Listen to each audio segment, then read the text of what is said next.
Have you ever tried to catch an elevator before? You step forward to press a button and step back. Sometimes the elevator comes within a matter of seconds. But other times, more often than not, the elevator is stuck at a different floor, leaving you waiting. What's frustrating about this experience is that you know it could be a lot faster. That's how traffic lights tend to feel sometimes. Traffic lights operate on something called fixed timers. This means that they're based on time, a fixed time set by the government or the area. We all know traffic lights have 3 colors, right? Green for go, yellow for maybe a slowdown or a warning, and red for stop.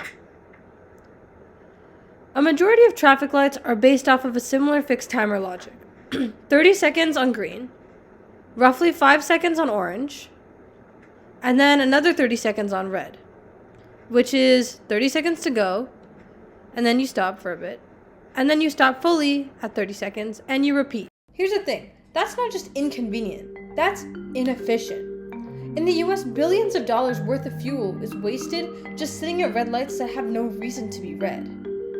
That's not just billions of dollars, it's billions of people's time wasted. So, what if we made these systems smarter? That's where my project comes in. I've just built your regular traffic light, but with a bit of a twist. Using an HC SR04 ultrasonic sensor that calculates distance between objects placed in front of it, I've built a smart traffic light. Essentially, when an object passes in front of the light, it automatically changes to green until the object is no longer detected, which then means it turns to red. I've also simulated an intersection with 2 sets of lights with corresponding lights. So when my friend Fred here drives through the intersection to go pick up his daughter from school, the intersection lets him right through, but then once he's gone, it's back to normal. So, how does it work? Let's start with the code. Here's the code I wrote on the IDE. Until here, I'm defining pins for left and right traffic lights. Each light, red, yellow, and green, is connected to a different pin on the Arduino. For example, the red light of the left side is connected to pin 13, yellow to 12, and green to 11. Next is defining the pins for the HC SR04 ultrasonic sensor, which came with my circuit building kit and is placed right here on my circuit. These lines define the pins for the HC SR04 ultrasonic sensor, where the trig pin sends a trigger signal to the sensor and the echo pin receives the signal to measure the reflected distance. There. Next are the variables used to store the duration of the echo pulse and calculate a distance from the sensor. Then here, it defines a threshold distance in centimeters for when the sensor detects an object. If an object is detected within this distance, the traffic light sequence that I've determined later on in the code changes. Then there's the setup function under void setup. In the setup function, we can set all the traffic lights as outputs so that the Arduino can control them, which means turn them on or off. We also set the sensor pins, trig pin as the output and echo pin as the input to read the reflected signal. Here, the serial begin and 9600 initialize serial communications down here to send and receive data from the Arduino, which can be useful for debugging and checking sensor readings. Then the loop function. The loop function runs continuously. It calls the getDistance function to measure the distance from the sensor and stores the result in the distance variable. Then this block over here checks if the object detected by the sensor is within the threshold of 15 centimeters.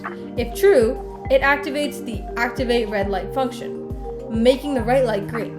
If not, it calls the normal traffic sequence to run the normal traffic light cycle under a time basis. This block is the getDistance form. This function sends a pulse to the trig pin to trigger the ultrasonic sensor.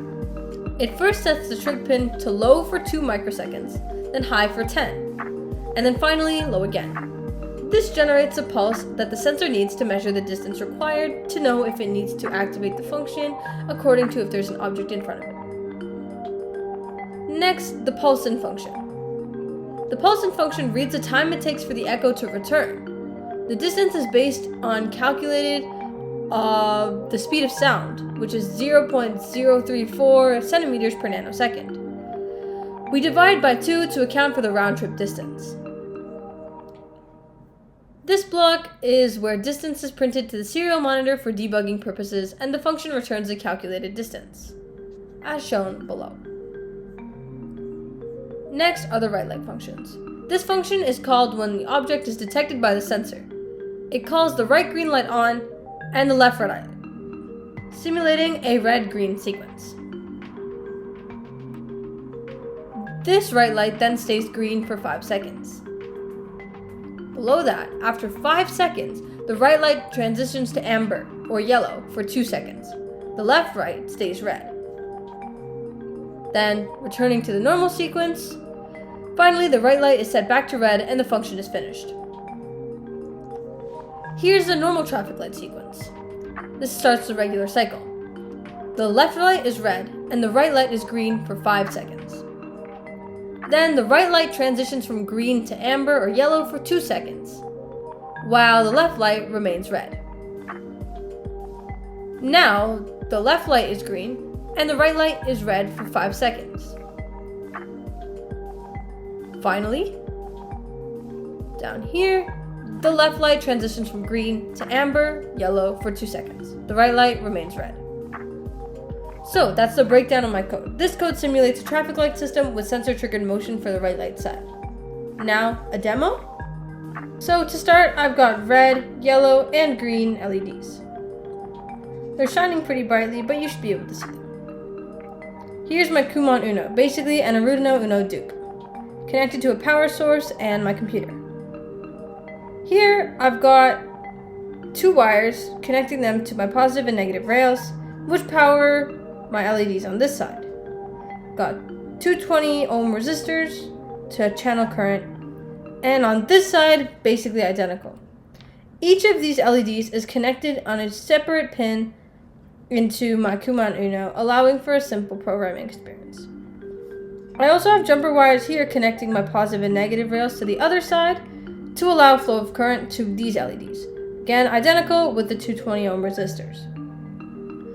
Here, I have my HC-SR04 ultrasonic sensor, which detects motion from items from a distance.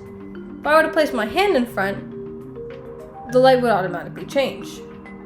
So, as an example, here, I've got Fred. If I roll him in front, the light changes. Below here, underneath serial monitor, what you see is basically the output messages that my Arduino provides to my computer. Where you see every other line, object detected, right light turns green. It shows that it detects an object right in front.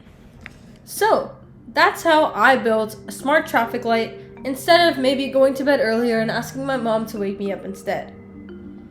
This video is actually the conclusion of my TKS Focus series, where I built 4 different things. The first one was an article, 2 projects with instructions, and 1 all by myself, concluding my Semiconductors Focus with the Knowledge Society. Stay tuned for improvements that I make to this traffic light, including a 3D printed case, and improving my ultrasonic sensor to detect objects quicker and faster with higher accuracy levels. If you're interested in checking out the updates that I'll make with this traffic light, make sure to check out my Substack newsletter posts, Medium articles, and my LinkedIn profile, as well as my personal website for any updates that I might release in the coming months. As always, thank you so much for watching, and stay sharp.